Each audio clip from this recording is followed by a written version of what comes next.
We're going to go on the record on cause number DC 2018255, Lenahan Law Firm versus Stephanie Nicole Schultz Huffsey. Counsel, make your appearances. Eric Marie for, I guess, defendants. For the plaintiffs, I am Mark Lenahan. And Tom Cowart for the plaintiffs as well.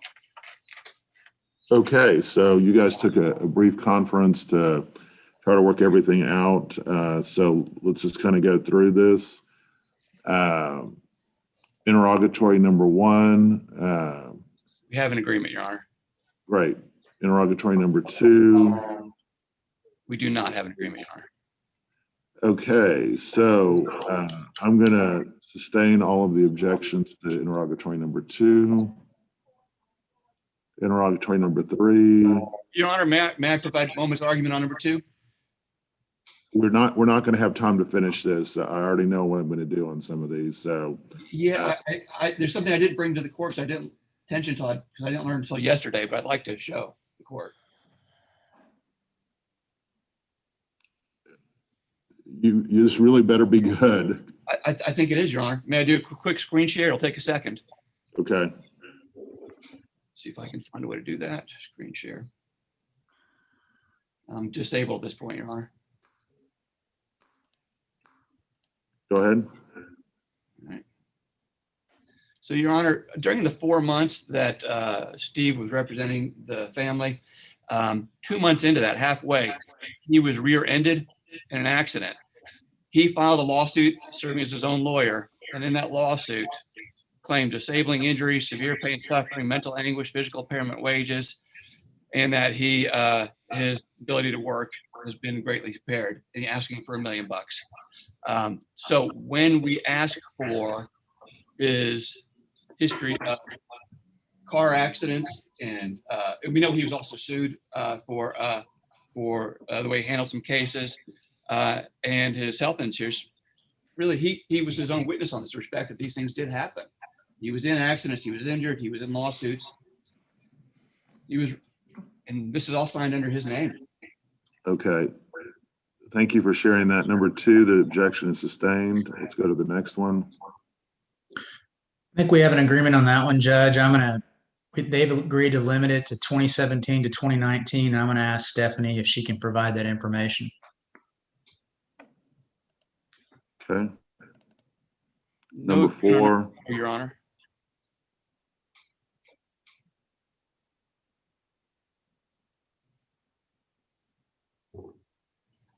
The background of this, Your Honor, is that we received correspondence written by Steve well after he went ill, claiming that he was mentally sound. Despite that, there was no documentation of what his position on this case was. I have no idea what he's talking about, Judge. They've not produced that.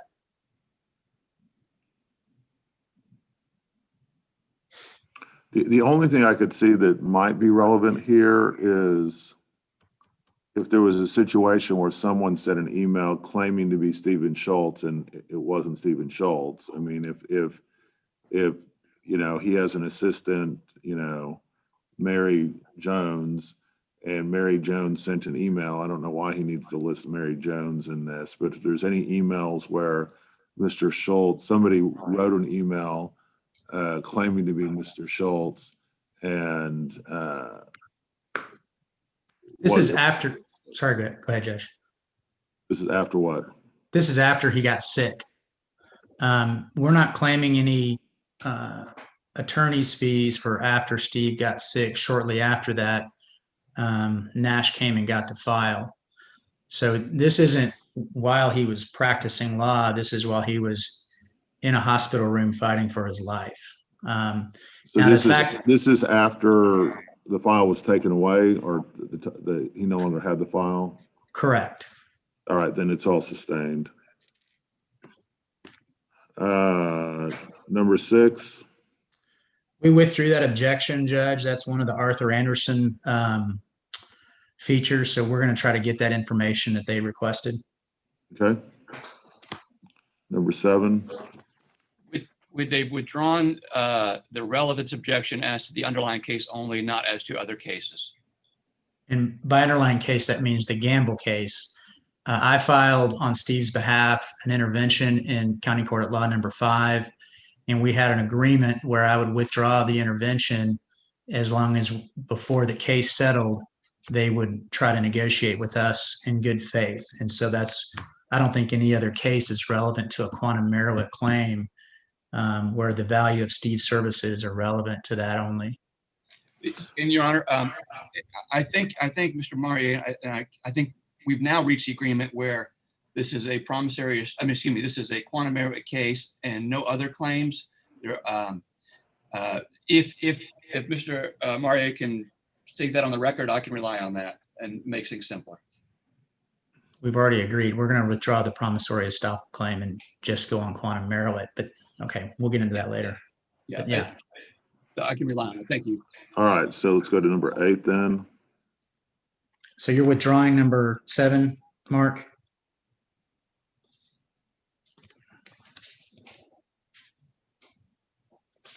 I can do that, Eric. Thank you. I'm not sure I even understand number 8, but have you guys reached an agreement as to it? We did, yeah. Okay. That's what we said. Number 9, The plaintiffs withdrawn the request, Your Honor. great. Number 10, Defendants withdrew their objections. number 11, No agreement, Your Honor.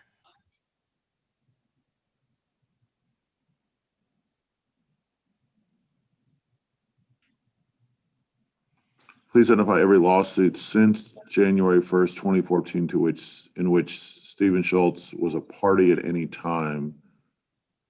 So not cases where he was the attorney, but where Schultz or his attorney or his law firm was. Exactly, Your Honor.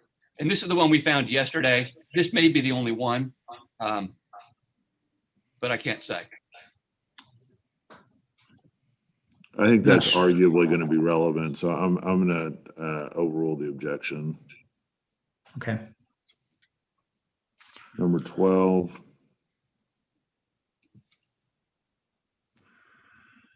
And go ahead, Mark. Your Honor, yeah, this was a chart produced, and we just want to know who to talk to about all these pieces of evidence. Eric has mentioned that it was prepared by Sandra.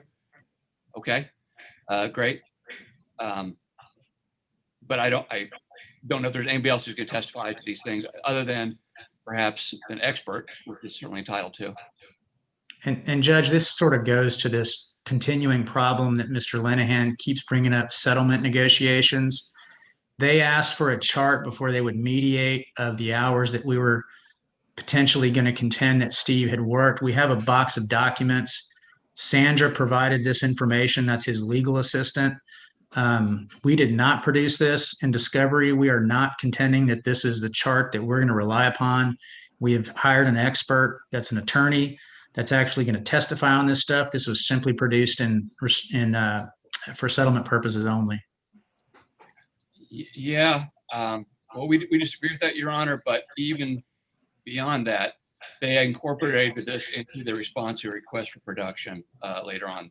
So let me just say this, and I think this kind of permeates all of the issues here, which is I used to do, as you guys both know, I used to do plaintiff's personal injury work. We really didn't have to deal with the issue of attorney's fees that often in terms of arguing over amounts of attorney's fees. But now as a judge, I have to deal with that all the time in commercial cases. And so you guys, I don't think that this is the correct approach to, I know where you're trying to get to. You want to know, Mr. Linehan, who he's going to have testify, and I think you're entitled to know that on the issue of attorney's fees. But I've never seen anybody try to say, okay, you have to have the paralegal who did the work will have to testify. There's going to be an expert or an attorney with in this case, it'd have to be an expert because Mr. Schultz, I assume, didn't have any associates that worked on it. And that's perfectly permissible under Texas law. So I know what you're trying to get at. I just think that this is the right way. So yeah, may I add to that, Your Honor, a touch? We think that it's pretty clear that the chart is a work of fiction. And so identifying who created it certainly goes to their credibility, which will be a matter for the jury. But this isn't something they produced in discovery, correct? But it is, Your Honor. Let me Yeah. read the response to request for production number 24. Request for production 24 said, please produce any chart or ledger reflecting the work performed by Stephen Schultz or the law office on the gamble claims. Their response, said document was previously produced at plaintiff's request as a requirement to mediate. They have incorporated it in their own responses. It's for settlement purposes only, Judge, and she's not an expert. And There's no objection, and so, oh, you need, I think they may need to be let in. He's got the chart already, Judge. I don't know what he wants me to do. We're going to fight over this, I guess, with the experts. I mean, I think you just need to I guess, there is no objection. You may want to, why don't you just provide what you just said here, which is this was prepared for settlement purposes by the paralegal for Mr. Schultz. okay. I mean, number 13, Your Honor. 13. And that's hand in hand, Your Honor. I think they go together. Yeah, you need to. Yeah, I think that's fine. So I'll overrule the objection. And just put the same thing. Yeah.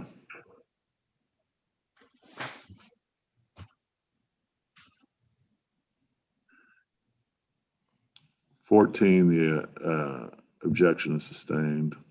Can I make one question, Judge? And I'm assuming you're not making evidentiary ruling that the chart's going to get into a trial. You're just saying produce it. No, not at all. Okay. Request for production. Okay, and 4-1. Hold on, I'm off here. Production number 1, where we are. Yeah, I'm on my iPad. Unfortunately, this is supposed to make things easier, right? Well, you should be able to see it on the screen. Oh, okay, yeah, makes sense. Have y'all reached an agreement on that? No agreement on that, Your Honor. No agreement, Judge. And this is that issue that we talked about. So, this is a hard one because I think this is overly broad. I do think that Mr. Schultz's medical condition at the time he was representing the underlying plaintiffs at least is arguably relevant. And so how do we kind of. Can I offer a narrowing, Your Honor? Yeah, what's that? I would say 1 year before that June date where he went down. And if we see evidence in there that we need to go back, we can come back to the judge. But 1 year before he went down. And I would also think we can probably get some of that in discovery. I mean, right now, there's really no evidence that Steve was mentally impaired prior to his going down. It was, and I mean, I'm not testifying, but I was there, Judge. It was one day he was, according to me, he's fine, and the next day he was out. And so to the extent that there's witnesses that will come forward that will say, yeah, he was mentally impaired during this time, that might make things more relevant. But I mean, I think clearly he had medical issues, and clearly they impaired, obviously, because he eventually passed away. One way to do this is kind of like we do in plaintiff's personal injury cases is, why don't you get, provide all those medical records for the year prior to his engagement, in this case, through his passing. And then if I need to, I'll do an in-camera inspection to determine what should be produced and what shouldn't. I don't want to produce anything that's not relevant. I want to respect Mr. Schultz's privacy. By the same token, there is going to be some that probably will be, if there's, especially as to, any comments that he was impaired or whatever. Yeah, we can offer that, Your Honor. 1 year with Mr. Marie's review before the records go to us. All right, that's the ruling. that's fine. Number two. Judge, can I ask for one request? Mr. Linehan keeps butchering my name. I can't handle this anymore. It's Marie, like the girl's name. Marie, Yeah. Mr. Marie. I do the same thing. I apologize. That's okay. I don't, It's, so number 2 is sustained. 3. we've withdrawn the objections on that one, Judge. Yeah, that I would. 4. We've withdrawn, Yeah, objections withdrawn, Eric. On 4. withdrawn objections. Yep. Okay. 5. Sorry, 7. I don't know think we what gotta go. interrogatory 6 is. So did I sustain the objection as the 6?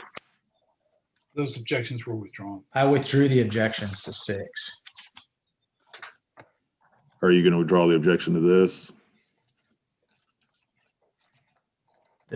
6 was the chart of all the biggest verdicts. Yeah. I mean, I don't know how that's going to be relevant to this case as to the results. I only withdrew that based on Arthur Anderson. Yeah, 6 is sustained. What, Judge? 8. I'm sorry, Judge, did you say, are we talking about 7. 7 or? Sorry, 7 is sustained. I apologize. 7 is Thank sustained. you. 8. No agreement, Your Honor. Yeah.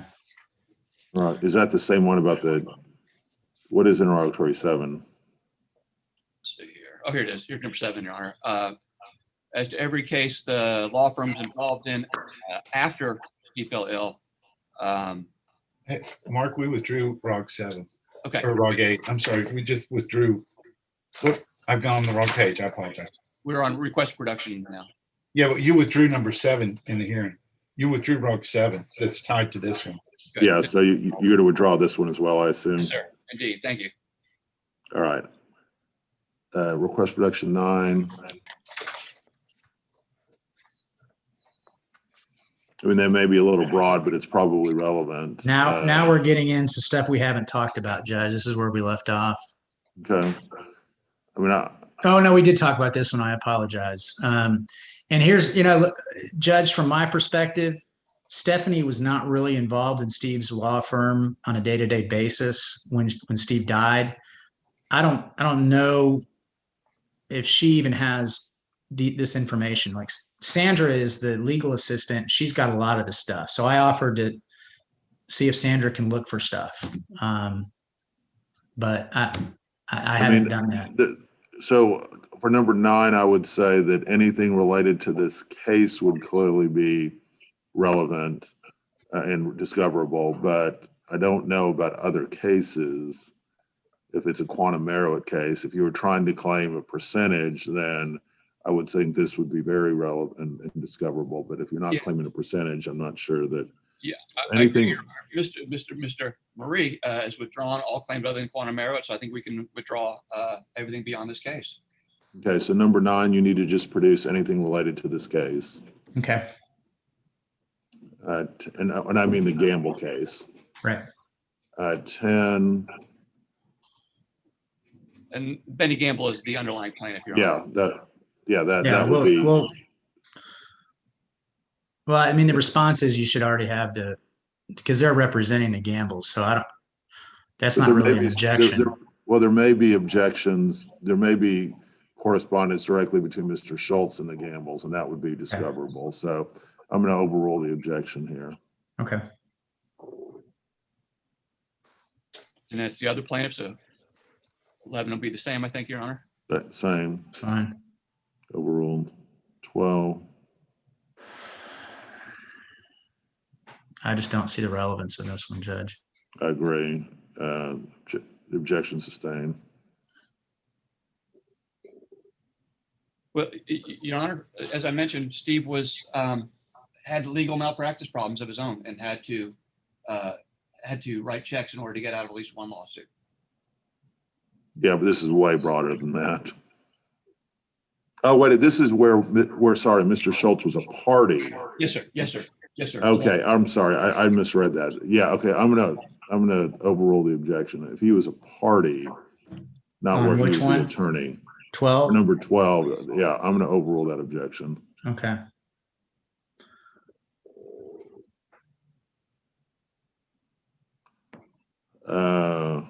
Motions to withdraw. Can I offer a narrowing, Your Honor, to 16 from January 1, 16? 2016.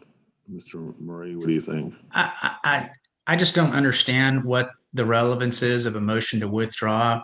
Attorneys withdraw from cases for any and every purpose. I mean, and most of these are going to be public documents. So when was he engaged in the Gamble case? Just 2018, Your Honor. And I'm going to allow any motions. I understand what you're saying, Mr. Marie, but I do think that anything from the point where he was retained in the Gamble case until his passing, any motions to withdraw he filed during that period will need to be produced. so that would be, I'm not even sure when he was retained. He would, February 2018 is the earliest documented involvement in the case. All right. retain's not the exact word, but yeah, 18, 19, it sounds like, Your Honor. Same for 14, same time period for 14. Okay.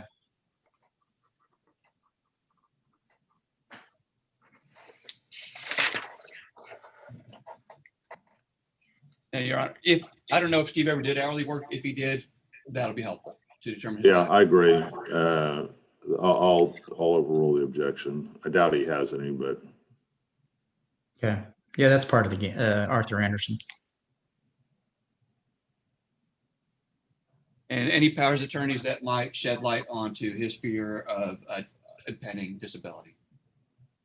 Well, when he got sick, this is another, Stephanie had to take care of some of the issues going on in his law firm.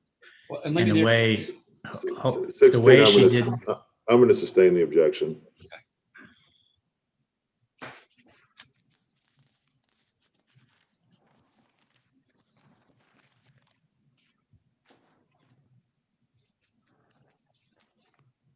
I'm not sure. This is 17. And there's no objection, Your Honor. Oh, okay, yeah, That's just the one, the chart. okay. Number 18. Skip to Judge, I'm sorry, I'm taking notes. What's the ruling on 17? I didn't quite Yeah, get it. that there's no objection, right? So he just needs to respond. So Okay, thank you. 21.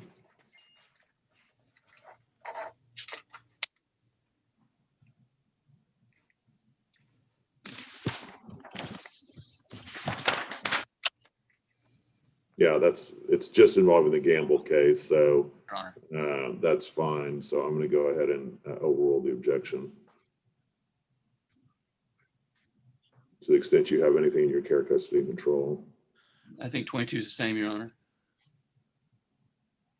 Same thing. The objection's overruled. Anything in your care, custody, control. And I think we've talked about 24. Same. Anything in your care. So yeah, that's granted. I mean, there's not an objection. Yeah. This is the most key thing if he has anything. So this is definitely granted. No, but is that attorney's fees for me, right? Oh yeah, I guess this. We haven't gotten there yet. I mean, Yeah, you're going to have an option on these. That's Yeah, that's so an that's- expert, and we're gonna supplement that in disclosures. Yeah, That's what- that's great. Yeah, that's granted. You need to produce that. Okay.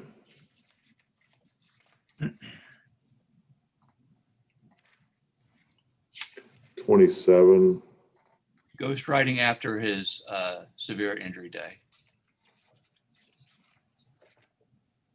I don't know about ghostwriting. I mean, if there were emails sent by Sandra,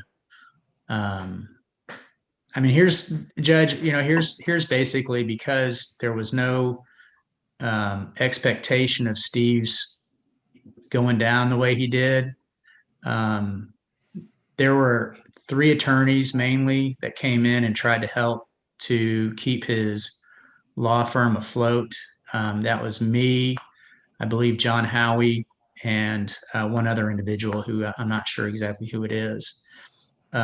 Everybody had to sign off on a attorney form stating that they were assisting with these cases. Steve actually hired me on the Gamble case to file the intervention once he woke up. So I'm not sure how any of this is relevant to a quantum Merowit claim where the value of Steve's services are going to be, if that's the only relevant damages claim. And we don't have any documents. I think this is extremely narrowly tailored, and so I mean, it's anything sent by him, which also, like if and I doubt you would do this, but Mr. Marie, if you were signing your name basically for Mr. Schultz, like sending emails out under his name. Now, if you were sending it out under your own name, I agree, but if you're sending under his name, I think that's the issue. And so, I'm going to allow this. So this one is granted. But I didn't object, Judge. Yeah. So we don't have anything. Yeah, that's fine. All right. That's everything. No fees or expenses. Appreciate the time, Your Honor. Yeah. Just give me an order on that. Thanks for your time, Judge. All right, guys. Thank you so much. You guys be safe out there. For the weekend, everybody.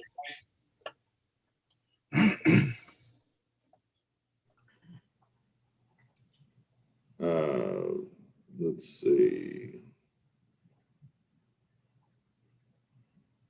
Okay, I thought I saw Miss Phipps.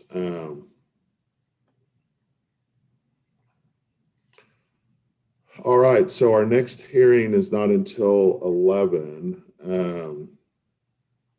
So did you guys have any questions about that hearing? We were talking here at the courthouse about a big part of, if you're a civil litigator,